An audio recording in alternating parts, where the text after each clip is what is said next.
Tout simplement aujourd'hui parce que c'est la seule occasion pendant l'année de dénonciation de cette convention collective où les employeurs de la FEAP se rassemblent à l'occasion de leur assemblée générale. Donc c'était un temps fort pour nous à ne pas rater, pour se montrer et réaffirmer notre refus par rapport à ce qui se passe dans cette convention collective, c'est-à-dire à la dénonciation par les employeurs de toutes les garanties collectives existantes aujourd'hui pour les salariés de ce secteur.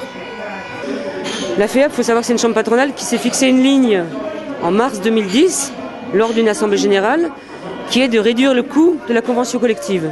Ça fait plus de 6 mois, depuis juillet 2011, que nous, sur le terrain, on informe les employeurs de la FEAP. Parce qu'on se trouve face à des employeurs localement qui ne connaissent pas la réalité de ce qui se passe dans les négociations nationales. Avant cette dénonciation, il y a eu 18 mois de révision, où on n'a pas cessé, alors on va dire au moins 2 organisations syndicales autour de la table, à faire des contre-propositions pour sortir de cette révision. Et on avait face à nous des employeurs complètement autistes et sourds qui n'ont jamais repris aucune de nos propositions. Donc nous, notre décision, elle a été prise en octobre 2011 de se retirer des négociations. Donc pour nous, c'est l'occasion de dire on n'est plus dans les négociations parce qu'on a fait le choix, mais aujourd'hui on est bien présent et on est toujours là. Je suis là parce que c'est un rendez-vous à pas manquer.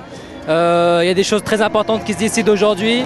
On a des loyers payés, on a des charges, on a des enfants, on a des familles. Et voir nos salaires s'écrouler parce qu'ils ne pourront pas être maintenus, parce qu'il n'y aura plus aucune grille salariale d'existante, c'est pas quelque chose qui est concevable. On attend que l'employeur recule, que l'employeur FEAP recule et qu'il y ait réellement des négociations sur le sujet et que, qu'ils acceptent enfin de négocier. Je suis agent de soins en maison de retraite. Donc pour nous, si la convention est dénoncée, on perd une partie de notre salaire automatiquement.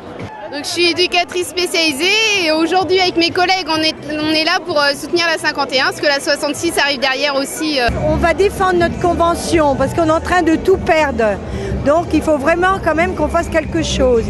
Car déjà les salaires n'augmentent pas. Si en plus on perd tous nos acquis, alors là il n'y a plus possibilité de travailler comme ça. On a une prime décentralisée qu'on perd, qui est à peu près 200 €. Quand on s'arrête les 3 jours de carence, on ne les perd pas. Là, on va les perdre. Les jours enfants malades, on les perd. On va travailler les jours fériés, puis on n'aura plus de primes. Comme pas mal de gens, maintenant je suis précaire. Je suis en CDD, je les accumule depuis 2 ans. Et la convention, ça peut quand même permettre de sécuriser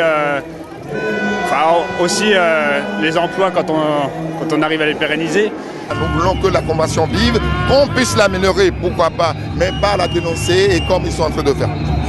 La FEAP reste sur sa position de poursuivre jusqu'au bout de la dénonciation. Voilà aujourd'hui leur position exacte, claire et précise. Il va falloir amplifier le mouvement qui s'est initié aujourd'hui jusqu'à la fin de la dénonciation pour continuer à faire entendre à la FEAP qu'on ne lâchera pas et qu'il faudra qu'ils reviennent sur leurs décisions.